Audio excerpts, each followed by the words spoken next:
recentemente, Ponta Grossa teve algumas conquistas muito importantes, como, por exemplo, o Centro de Tratamento do Câncer, um anseio antigo da população. E o próprio Estado do Paraná teve algumas conquistas importantes que são resultado de uma das lideranças políticas mais novas de Ponta Grossa, o deputado Márcio Paulic, primeiro mandato como deputado, a quem eu tenho o prazer de entrevistar. Márcio, seja bem-vindo, prazer te receber no programa. Poxa, Ana, um prazer todo meu estar aqui com vocês. Após 11 anos de programa, fizemos a conta agora. Exatamente. Né? Estamos aqui pela primeira vez, então é uma satisfação estar aqui. A gente conversou externamente, em vários eventos que eu cobri para o programa, mas na bancada mesmo a gente nunca tinha tido a oportunidade. É verdade, e que bom que agora a gente está aqui para poder atualizar todos aí no seu programa. Do que nunca. Com certeza. Verdade. E Márcio, é um prazer te receber e realmente, né, nós estamos aí destacando, entre tantas conquistas da cidade, esse centro oncológico veio realmente para salvar vidas, né? Olha, Ana, tem um escritor chamado Mark Twain que diz que nós temos duas datas fundamentais da nossa vida. A primeira é quando, claro, nós nascemos. Né? Eu nasci no dia 29 de agosto de 72. E aquela data também que você descobre por que você nasceu, qual foi o motivo. E essa data foi no dia 29 de agosto também de 2008, quando eu fui pela primeira vez padrinho da Rede Feminina e Combate ao Câncer, naquela promoção que tinha do McDonald's, que é o Mac Dia Feliz, que a venda dos sanduíches ali daquele dia eram revertidos para ações de combate ao câncer. E ali eu acabei convivendo também com algumas situações, principalmente da oncologia pediátrica, do câncer infantil. E falei para mim mesmo, puxa vida, eu tenho que deixar algo aqui em vida que possa realmente ajudar as pessoas nessa doença terrível, deixar uma marca. Que como empresário, como associativista, lá com presidência comercial, a gente tem os nossos limites. Mas numa questão política, desde que bem feita, realizada do jeito certo, de resultados, ela pode realmente trazer esses benefícios.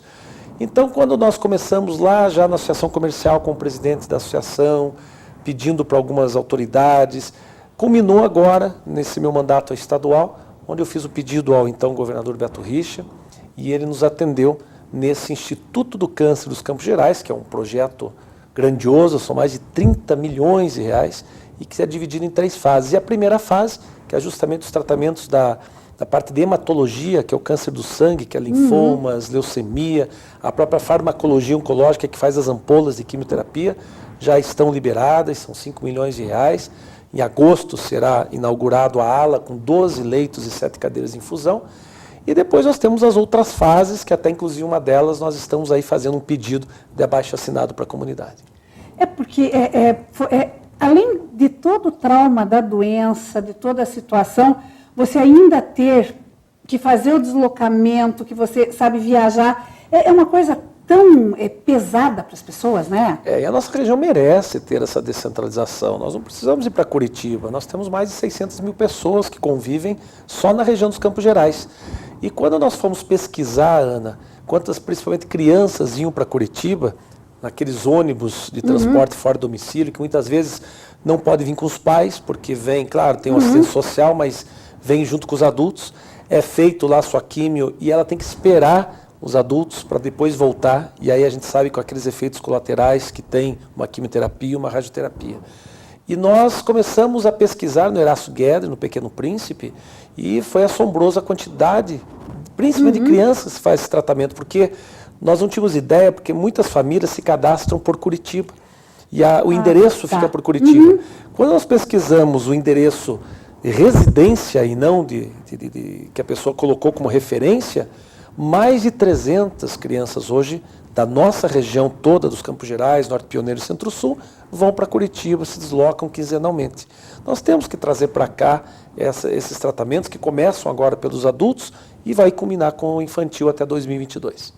E essa tua atuação aí em prol, né, do câncer, que você disse que já começou desde lá de trás, né, mas é uma coisa que vem no complemento, porque a principal vocação que todo mundo, né, a marca registrada que colocam no deputado Márcio Paulic, é a área de indústria, de comércio, que nesse sentido o pessoal está aí comemorando muito um projeto da tua autoria, que é o da Nota Paraná para as entidades, né? Isso foi uma revolução na arrecadação das instituições. É verdade, o pessoal diz, Márcio, você é um deputado dos bons programas, porque aquelas emendas que você traz, inclusive talvez eu tenha até sido deputado de primeiro mandato da história de Ponta Grossa, que mais trouxe recursos, são mais de 12 milhões de reais, mas é aquelas questões, como por exemplo as viaturas, as ambulâncias, os raios-x, que com o tempo se depreciam. Não fica, né? Acaba sendo até estaleirado em algum momento numa oficina. E nós temos que deixar aquilo que perpetue. Nesse caso, é a parte realmente da saúde, como falei, do Instituto do Câncer, e também dos mutirões, como de catarata, os mutirões de órtese e prótese, e agora o de mama, em parceria com a Rede Feminina, e o social. O social foi assim, o Nota Paraná entrou pelo governo do estado, pedindo CPF na nota, para que reduzisse o combate à sonegação, porque as pessoas pedindo o CPF poderiam ter os seus sorteios. Muitos desconfiados não pedem o CPF. E eu não tenho porquê, porque realmente não. Mas as pessoas se sentem mais à vontade, às vezes, sem o CPF. Importante pedir a nota. E aquela notinha indo para o lixo. Principalmente notinhas assim pequenas, de farmácia, de mercado, de restaurante. E aí, numa conversa com o governador lá em agosto de 2016, eu falei, olha, Beto, levei um punhado de notinha que eu tinha encontrado no lixo. Aqui está. Por que as pessoas não podem pedir também a nota sem CPF e também doar para uma entidade? E aí eu montei toda essa parte aí de regulamentação, principalmente de uma forma que a pessoa, com certa facilidade, coloca numa caixinha, porque tem alguns estados que precisa saber a pessoa o CNPJ da entidade. E ela não vai saber o CNPJ naquele momento. Né? Não, às vezes ela mal sabe o próprio CPF, ela não lembra. Às vezes não lembra. Né? Então, as caixinhas estão aí. E eu vi ali, por exemplo, no Tozeto, o César colocou os tubos de PVC com todas as entidades. E olha só, 65 milhões de reais desde agosto de 2016. Só Ponta Grossa, 3 milhões para 43 entidades. Nós vamos visitar amanhã, por exemplo, ali o Esquadrão da Vida, do pastor Nelson, como também do pastor João Montes, do Melhor Viver. Eles estão construindo sedes próprias com o dinheiro do Nota Solidária. Nós temos a Paz, redes femininas, que estão recebendo mais de 100 mil reais por mês. Imagine quanta diferença faz na vida de quem mais precisa, né, Ana? Sim, porque são instituições, né, Márcio, que vivem disso, porque o poder público é limitado nessa possibilidade de doar e de manter essas entidades, né? Não tem jeito. Hoje as entidades, elas realmente preenchem uma lacuna do Estado. As entidades, as igrejas que têm essas entidades importantes, que não são apenas ligadas a crianças com necessidades especiais, mas têm culturais, esportivas, de proteção animal, né? Tem as dos asilos, né, que defendem os nossos da melhor idade. E eu acho que hoje muitas entidades estão aí por conta da Nota Solidária. Nós queremos ampliar. Eu agora estou fazendo uma proposta para que metade do sorteio seja para a CNPJ, porque hoje são 1.500 entidades competindo com 3 milhões de consumidores.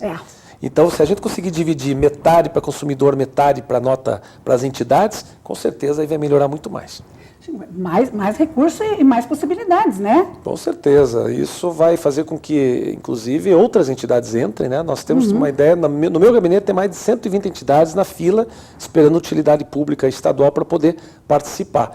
Então, eu vejo assim que o Nota Solidária veio para ficar, inclusive em Ponta Grossa, já sei de um vereador, que é o Vinícius, que ele está colocando a sugestão do Nota Ponta Grossa Solidária, para que as notas de serviços, né, que tem o ISS, do médico, do dentista, do profissional liberal, possa vir para as entidades. Aumenta a arrecadação de impostos do município, porque as pessoas vão pedir a nota, né, que não costumam pedir nota para prestadores de serviços, e principalmente as entidades agradecem. É uma destinação bem nobre, né? Com certeza. E Márcio, nessa linha da indústria e comércio, essa semana você esteve aí fazendo, participando de uma sabatina, aí, de uma prestação de contas na CPG, que é o teu lar de origem, né? É verdade. E você estava comemorando aí, a governadora Cida sancionou duas leis que são iniciativas tuas aí ligadas à área de fomento das micro e pequenas, de apoio para pequena e microempresa, né? Essas questões de crédito. Isso. Como é que vai funcionar essa garantia de crédito que vai ser importante? Muitos nos ouvem aqui que são microempreendedores. Na verdade, é um projeto de lei que vem do Executivo, mas foi elaborado pela nossa Comissão dos Comércios, qual sou presidente, e a mensagem veio do Executivo e nós defendemos ela na Assembleia.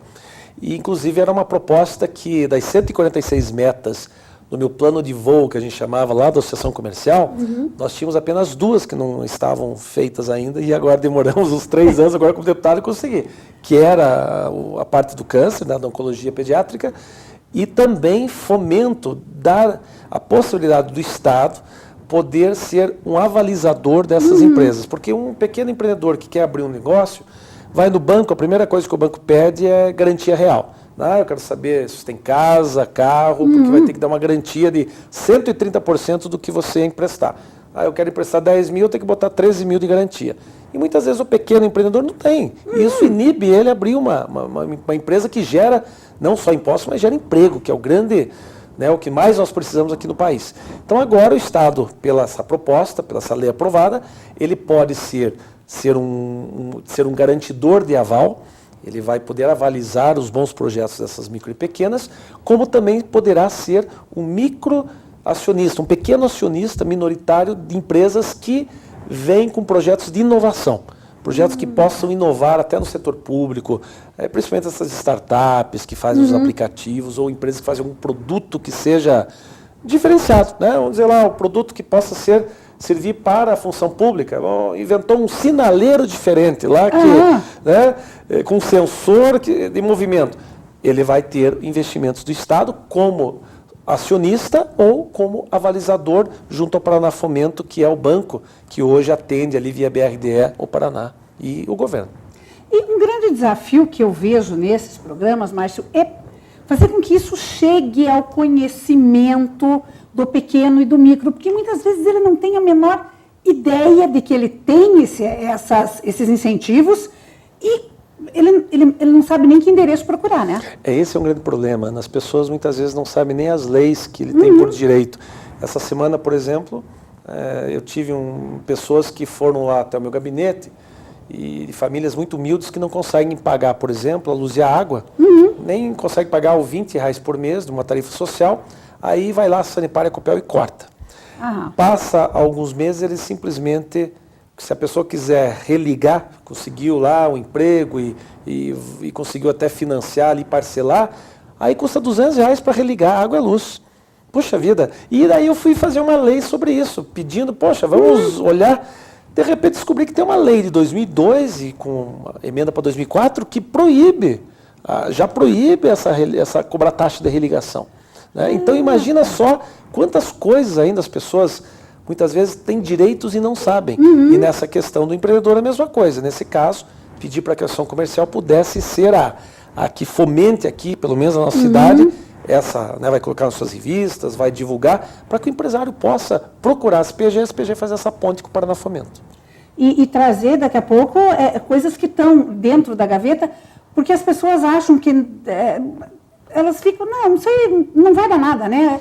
As pessoas têm muito medo de se atirar nisso, né? Tem muita informação, a gente precisa informar as pessoas das leis que já existem, como também travar algumas, porque a gente fala daquelas que a gente aprovou, mas poucos sabem daquelas que eu travei. Como presidente da Comissão dos Comércios, ter uma ideia, uma vez chegou lá uma proposta de criar como se fosse um IPVA da bicicleta. Né? Olha, quem tiver bicicleta vai ter que pagar uma taxinha por ano para que o governo possa investir em ciclovias, quer dizer, é um absurdo, né? Sim. Como uma vez também chegou uma lá que tinha que proibir o sal na mesa dos restaurantes. Isso é o livre-arbítrio das pessoas. Claro. Porque não pode, que tem hipertensão, tem que tirar o sal. Aí eu fui pesquisar em algum estado se tinha saído essa lei, saiu no Espírito Santo, aprovou.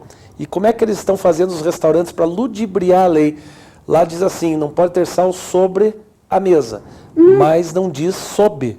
Sob é penduradinho. Então o pessoal pendurou o sal para ficar sob a mesa. Então o pessoal que quiser usar o sal, pega do barbante e passa. Então tem coisas que não podem. O legislar tem que ser para desburocratizar, não para criar leis ridículas que só atrapalha o povo, gente. Exatamente. Tem que ser ao contrário, para reduzir justamente essa burocracia, as pessoas poderem trabalhar por conta. Esse nosso papo está muito bom, a gente pode continuar mais um bloco? Claro, claro. Então, é um instante só e eu já volto, não saia daí.